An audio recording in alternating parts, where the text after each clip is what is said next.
My name is Stefan Kaufmann, I'm 32. For several years now, I've been an activist for open data, free knowledge and transparency. Right now, I'm a project manager here in Ulm, and I'm trying to get the Fish for House started. What does saving the world with code entail? The idea is to ask yourself, what are the problems in society, and then try to solve them with an app or a piece of hardware. The aim is not to invent something that we can sell later. The aim is not to make money, but to find out what do people, especially those who are most vulnerable, need. So it's quite anti-capitalistic.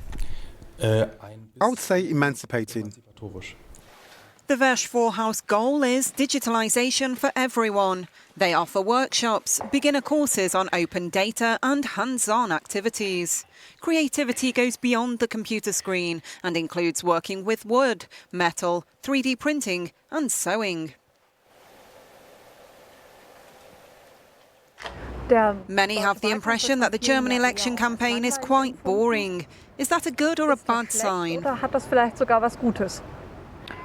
You could see it as a sign that Germans are happy and that there are no problems, but that's not the case. There are many problems in the world for which Germany is in part responsible.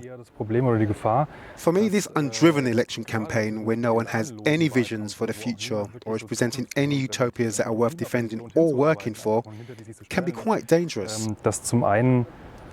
A great coalition seems inevitable, and therefore many have the impression that the decision to vote for one party or the other doesn't make any difference. There's a danger that people are going to lose interest in politics and start retreating and concentrating on their private lives, and that politicians do what they want anyway. And this idea fuels extremism, especially the extreme right.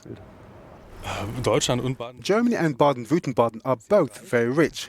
The economy is in very good shape considering the economic problems and challenges worldwide.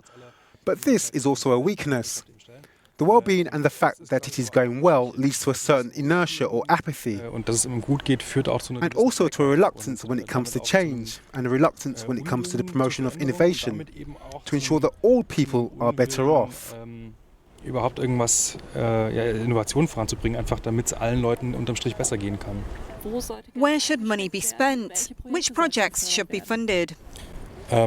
Infrastructure, education and a better life for everyone.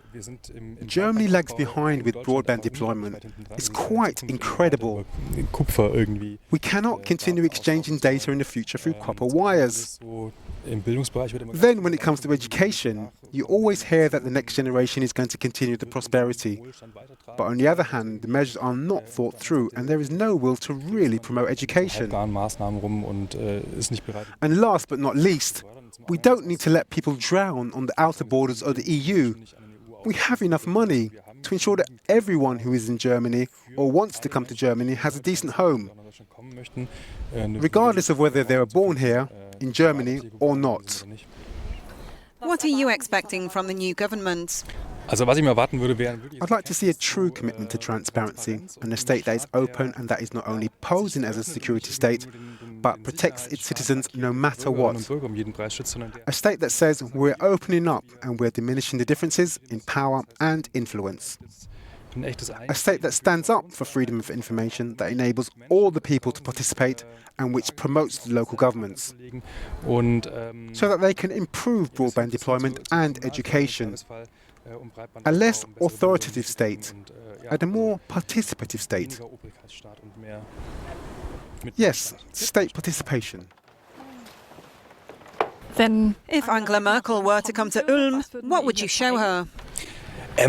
Funny enough, politicians always have to look at things or always being shown things. So I would invite Angela Merkel simply to come to the Fischerviertel and sit on the Danube riverbank with me and just be quiet together.